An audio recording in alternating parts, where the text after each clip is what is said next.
itu orang Jepang kan sudah pernah mengadakan penelitian. Siapa lagi namanya tuh? Ya, itu memang katanya itu karakter air kalau dipuji-puji dia akan mengeluarkan kristal. Kalau kalau dicela jelek kristalnya. Makanya itu orang-orang tua dulu setiap mau minum air dia baca itu Bismillahilladzi la yadurru ma'a ismihi syai'un wala fis Bismillahilladzi la yadurru ma'a ismihi syai'un fil ardi wala fis sama' wa huwas samiul alim. Malah kalau menurut orang tua dulu, andaikan kau tahu bahwa itu ada racunnya ini air, kau baca itu Bismillahilladzi la yadurru ma'a ismihi syai'un fil ardi wala fis, asal kau yakin minum saja, insyaallah racun itu tidak bereaksi. Begitu, tapi kau harus yakin. Karena ini kalau memang kita lihat ini Bismillahilladzi la yadurru ma'a, karena dengan nama Allah bersamanya, siapa adakah yang bisa kalau kita bersama Allah? Karena memang di dalam doa itu Bismillahilladzi la yadurru ma'a ismi syai'un fil ardi wala fis sama' wa huwas samiul alim. Jadi kita bersama Allah baik di langit maupun di bumi. Jadi tidak ada sesuatu yang dapat itu ajarannya orang tua kalau mau minum air. Misalnya kita mau minum obat. Cuma kalau minum obat bisa juga Bismillahirrahmanirrahim, Bismillahirrahmanirrahim, Bismillahirrahmanirrahim, Bismillahirrabbis samawati wal ardh. Baru Bismillahilladzi la yadurru ma'a ismihi syai'un fil ardi wala fis samai wa fis. Karena hanya Allah yang menyembuhkan. Hanya Allah yang menyembuhkan. Ada itu ayatnya. Itu la yashfin.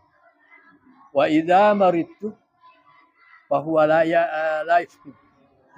Kalau saya sakit, tidak ada yang menyembuhkan, yakin saja, bukan dokter yang menyembuhkan. Hanya Allah yang menyembuhkan. Dialah yang menyembuhkan. Fa idza maridtu wa huwa yashfin. Kalau saya sakit, dialah yang menyembuhkan. Jadi jangan percaya bahwa itu dokter ya, itu hanya melalui dokter saja. Cuma kita tidak baik kalau tidak melalui sebab. Assalamualaikum warahmatullahi wabarakatuh. Waalaikumsalam. Alhamdulillah. Wassalatu wassalamu ala Rasulillah. Pertama-tama saya ingin mengucapkan terima kasih atas kesempatan yang diberikan. Berbicara mengenai air ya, di dalam surah Al-Anbiya ayat ke-30 tadi, saya pernah terkait dengan penjelasan Bapak tadi juga, saya pernah mendengar bahwa begini, kita katanya terkadang ada kita kesalahan. Contoh misalnya begini, misalnya ada keluarga kita sakit misalnya, kemudian kita tadi misalnya kita ada air, kemudian air itu kita bacakan Al-Fatihah, kemudian kita tiup, kemudian kita minum, kemudian kita sembuh misalnya. Ya, kemudian dengan itu kita percaya bahwa oh, ini yang menyembuhkan saya ini Al-Quran, yang menyembuhkan saya ini surah Al-Fatihah, yang menyembuhkan saya ini air yang ditiup dengan surah Al-Fatihah. Ya, tapi menurut Ustadz ini yang pernah saya dengar, bahwa itu sebenarnya bisa masuk kepada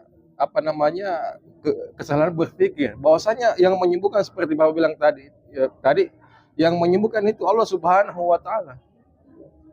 Jangan kita misalnya ada satu air misalnya, tidak dibacakan Al-Fatihah. Ada satu air misalnya dibacakan Al-Fatihah. Kemudian kita minum yang dibacakan Al-Fatihah dan kita sembuh. Lalu kita mengatakan, oh, andai kata saya minum ini air yang tidak dibacakan Al-Fatihah, mungkin saya tidak sembuh. Ya, katanya beliau waktu itu menjelaskan, belum tentu. Karena yang menyembuhkan itu bukan surah Al-Fatihah, bukan air yang dibubuhkan, tapi Allah Subhanahu wa Ta'ala. Jadi katanya jangan kita sampai ada keyakinan bahwa ada apa namanya yang menyembuhkan itu bukan apa bahwa yang menyembuhkan itu bukan Allah Subhanahu wa Ta'ala. Seperti tadi beliau dalam surah tadi bahwa Allah Subhanahu wa Ta'ala yang memberikan penyakit, Allah Subhanahu wa Ta'ala juga yang menyembuhkan. Ya, mungkin ada tanggapan dari Pak Ustadz.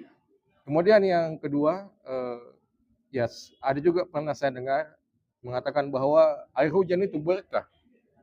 Bahwa air yang turun dari langit itu berkah. Ya, jadi maksudnya itu air hujan. Jadi katanya kita itu kalau misalnya ada sakit, misalnya demam atau apa misalnya, kita dianjurkan itu mandi-mandi hujan, Pak. Kita dianjurkan mandi-mandi hujan. Bahkan itu air hujan itu kita minum. Karena itu katanya obat dari banyak penyakit. Bukan air yang sudah lewat seng, bukan. Tapi misalnya kita keluar mandi-mandi, kemudian kita tampung airnya di gelas, kita minum sambil kita mandi-mandi begitu. Kalau katanya kita habis itu kita sakit, itu bukan air hujan yang bermasalah.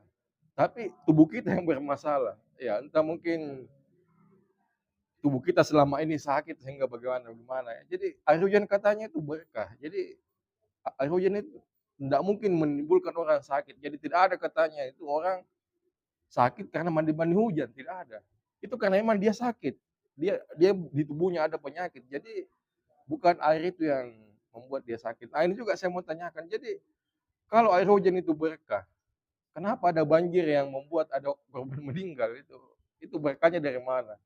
Atau memang mungkin bukan air hujannya sakit, mungkin memang manusianya yang sakit sehingga apa namanya tidak bisa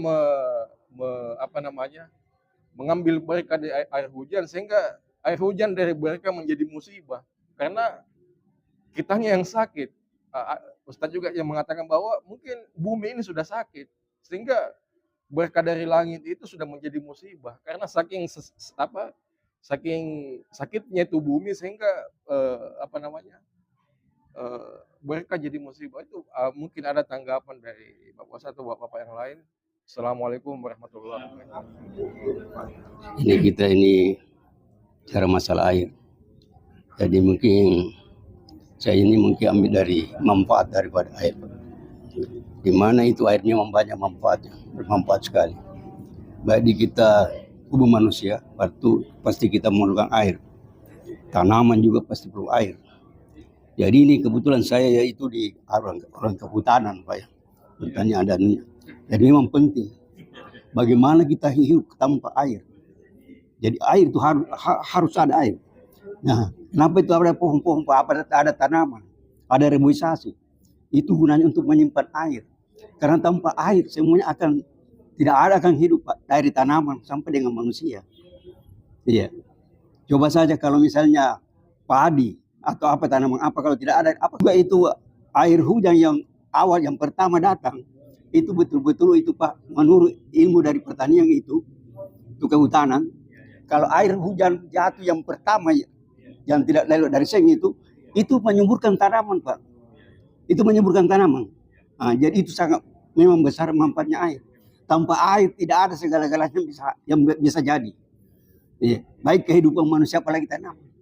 Iya, manusia tanpa tanaman mana bisa? Tanaman tanpa manusia mana bisa? Jadi memang manfaat air banyak sekali. Iya. Jadi kalau kita ini hanya berbicara saja manfaatnya saja, Pak. Ya.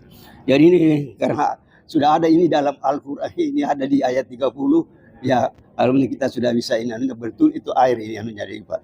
Jadi manfaat saja daripada air itu sangat-sangat banyak manfaatnya. Jadi saya hanya menjelaskannya. Saya ini hanya manfaatnya daripada air. Sesuai ilmu kita ya, itu saja. Iya. Nah, jadi kita itu ya seperti di reboisasi. Itu yang menyimpan air, itu tanaman itu menyimpan air. Setiap tanaman menurut teori itu kehutanan itu menyimpan itu 4 liter. menurut itu Pak.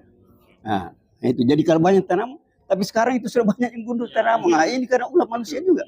Orang yang tidak bertanggung jawab sudah banyak sekarang, banyak tanah gersang. Itu harusnya. Jadi akhirnya sekarang baru tidak ini mana banjir, mana erosi, longsor, itu sudah banyak terjadi karena begitulah anunya. Tidak diperhatikan manfaat daripada air. Tanaman itu menyimpan air. Saya kira dari saya hanya itu saja Pak. Hanya manfaat dari air. Terima kasih. Assalamualaikum warahmatullahi wabarakatuh.